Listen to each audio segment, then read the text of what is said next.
Raja-raja Bangkule Rajang.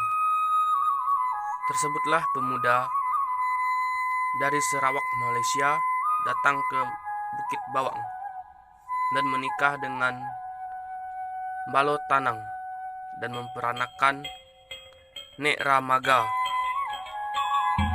Nek Ramaga setelah dewasa pindah dari Bukit Bawang ke Bukit Pakana, hulu Sungai Mempawah, dan membangun rumah radang besar.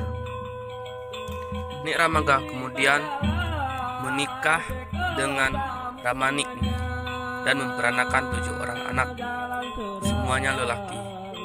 Salah satu seorang anaknya adalah Magat. Karena memiliki 7 orang anak, semuanya lelaki, syarat untuk menjadi raja terpenuhi. Nek Ramaga kemudian diangkat penduduk sebagai raja dengan gelar Singapati.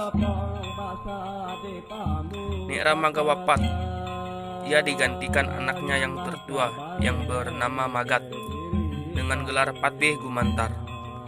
Pada masa Patih Gumantar inilah Bangkule Rajang dikenal dengan negeri pemburu kepala atau negeri para pengayau. Banyak negeri di seluruh Nusa Tanjung Negara atau yang dikenal sekarang Pulau Kalimantan ini telah ditaklukkan dan ditundukkan oleh Patih Gumantar.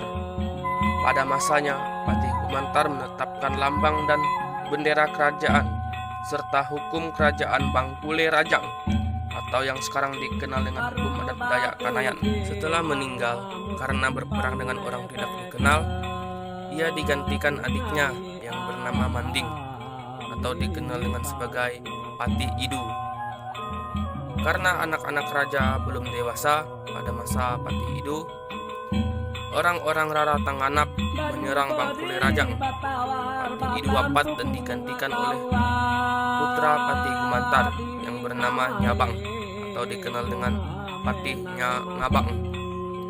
Patih Ngabang meninggal dalam perperangan dengan Patih Lugender di Pulau Bendu, sekarang Kota Ngabang. Ia digantikan putranya Satinggi Diri atau dikenal dengan Patih Patinggi. Patih Patinggi meninggal, ia digantikan oleh putranya yang bernama Rakang, bergelar Patih Rakang atau dikenal sebagai Raja Boro atau Buaya.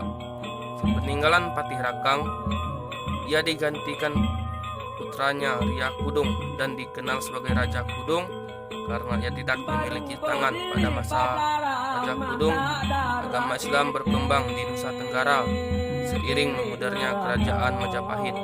Raja Kudung yang tidak memiliki anak laki-laki karena sudah unsur, ia digantikan oleh adiknya yang bernama Atukung Aji.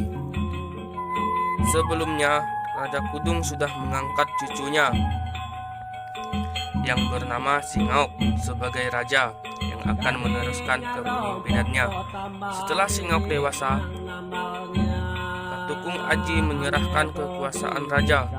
Singauk digelari penduduk sebagai Panembahan Ina Bapusat Nang Berdarah Putih, seorang raja yang tidak memiliki pusar dan memiliki darah putih. Raja Singauk menikah dengan Putri Cermin, putri raja dari kerajaan Indragiri Riau. Kerajaan Indragiri ini adalah salah satu kerajaan Islam di Pulau Sumatera. Dari pernikahannya dengan Putri Cermin, lahirlah putri cantik yang diberi nama Amas Panyusah atau yang dikenal dengan Mas Indrawati.